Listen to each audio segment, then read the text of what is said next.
So are you trying to figure out if mediation or arbitration is a better fit for you?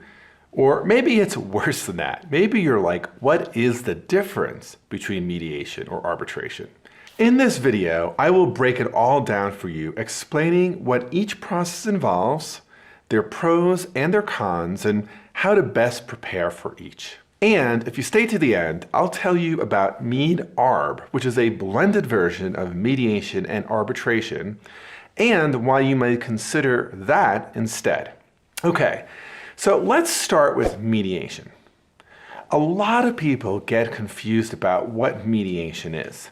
Somehow they think a mediation is a private process where some third party, a mediator, is going to tell them what the right answer is. And this is completely wrong. A mediation does involve a third party, but that third party is actually a neutral, meaning they have no authority to tell either side what they can or cannot do. And in fact, the mediator does not tell either side who is right or who is wrong. So they are playing a neutral role. Their role as a mediator is to help the parties come to an agreement that each of them or all of them can live with. So mediation means a number of things. So first thing to know about mediation is that in most cases, it is entirely voluntary. Now, in some jurisdictions, in certain processes, there may be a requirement to try mediation, but under no circumstances is an agreement required. So that means that the parties can walk away at any time. The only way a mediation ends in an agreement is if all the parties actually choose to agree. And so in this way, right, it's very different from going to court. Because in a court, a judge or a jury renders a verdict, and then that is binding on the parties. Another real advantage of mediation is that it preserves what is called party autonomy. Okay, that is a very fancy word. All that really means is that an advantage of mediation is that the parties can actually work to shape their own outcomes. They're not going to have an outcome imposed upon them. And in fact, one of the real values of mediation is that a mediator usually helps the parties look past the positions that they bring to the mediation to their underlying interests. So a position is what someone says they want in a mediation or a conflict or a negotiation. But the interests are the underlying needs, concerns, goals, desires, and fears that actually motivate that position. And very skillful mediators actually help the parties move past their positions to the underlying interests. And once you do that, it allows for all sorts of creativity that you wouldn't get from a court. And so mediation has all sorts of wonderful advantages. Party autonomy, opportunities for creativity, it's entirely voluntary, it can help heal relationships, it can help rebuild trust. And in all of these ways, it's really different from arbitration. So what is arbitration? Arbitration essentially is private litigation. So what do I mean by that? Well, in litigation, when you go to court, a judge or jury renders a decision, and that decision is binding.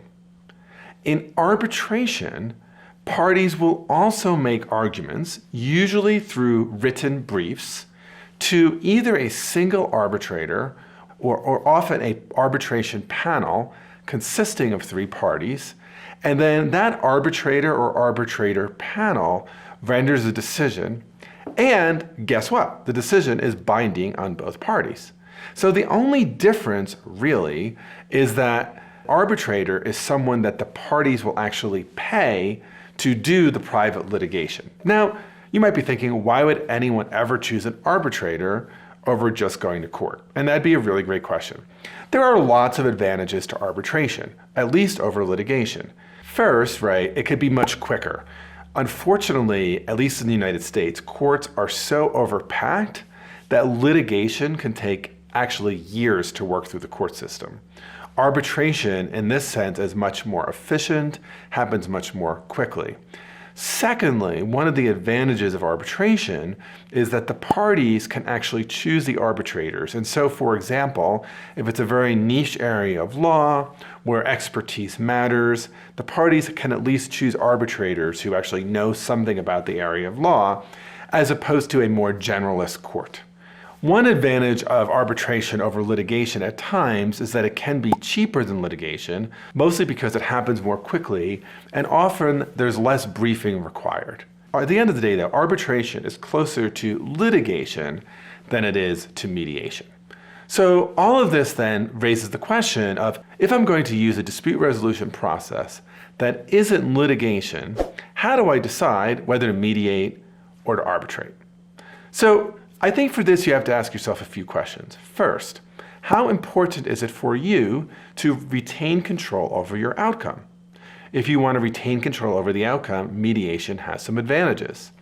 Secondly, might there be opportunities to be creative in the outcome? If so, you probably want to choose mediation over arbitration.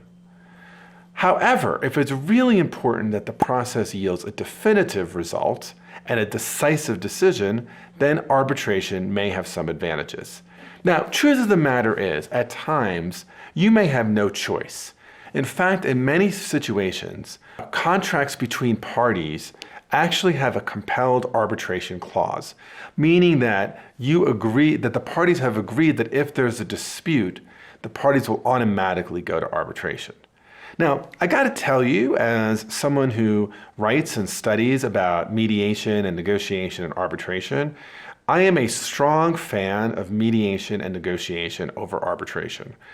My worries about arbitration is that it can still be very costly, it could be quite legalistic, and you end up with a result that might not be so fulfilling. But it turns out there's actually another process, a process called Med-Arb. What is Med-Arb? So Med-Arb is a process where the parties agree to try mediation, but if that doesn't work, they agree to go to arbitration. Now, in most cases, the way this is set up is that the agreement is that the person who is mediating, if the mediation fails, will ultimately be the arbitrator. Now, there are some advantages to this and some disadvantages. The big advantage is that if the mediation fails, the parties don't have to start all the way from scratch, right? The mediator turned arbitrator already knows the issues, the legal concerns, the interests of the parties, and they're very prepared to render a decision. Now, the disadvantage of this, of course, is that it can be quite awkward for the mediator. And it might also be the case that the parties, knowing that the mediator might turn into the arbitrator, might be less forthright with their true interests, their true bottom lines, and their true concerns. I have seen Med-Arb work, I have seen Med-Arb fail, but I've also seen it work in some really kind of surprising situations that are outside of formalities. So I'll give you a real life recent example. One of my law school friends reached out to me with really a sad story. So two of his best friends were undergoing a really nasty divorce, and they didn't want to litigate, but they couldn't agree to any outside mediator at all. Somehow this couple came to him as the trusted friend and said, "We want you to mediate. We trust you so much. We know you have our interests at heart. But if the mediation doesn't work, we respect you so much that we will ultimately agree to anything you tell us to do." So this law school friend of mine calls me up and he's like really frightened. He's like, "Oh my gosh, like, I don't know how I'm going to do this." And I was like, "Maybe you shouldn't. Like, maybe you should just tell them no." And he's like, No. Like, I care about them too much.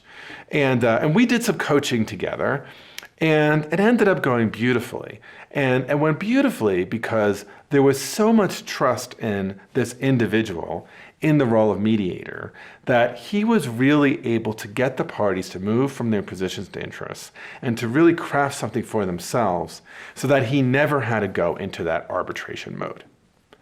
So, to recap, two really different ADR processes. Mediation is a process where you use a third-party neutral, and that third-party neutral helps the parties arrive at a decision that they both feel good about. So they help them move from positions to interests and then brainstorm options that can work for all the parties. Arbitration is much more like private litigation. Basically, they're hiring either an individual or a panel of people to serve as arbitrators. All the sides make their arguments to the arbitrators, and then the arbitrator or arbitration panel renders a binding decision. So, to continue your learning on arbitration and mediation, watch this next video, What Do You Need to Become a Mediator? And before you leave, make sure you subscribe to this channel, like the video, and ring the bell so you never miss new content from me. Okay, you don't need a mediator to keep watching. Click, click, click.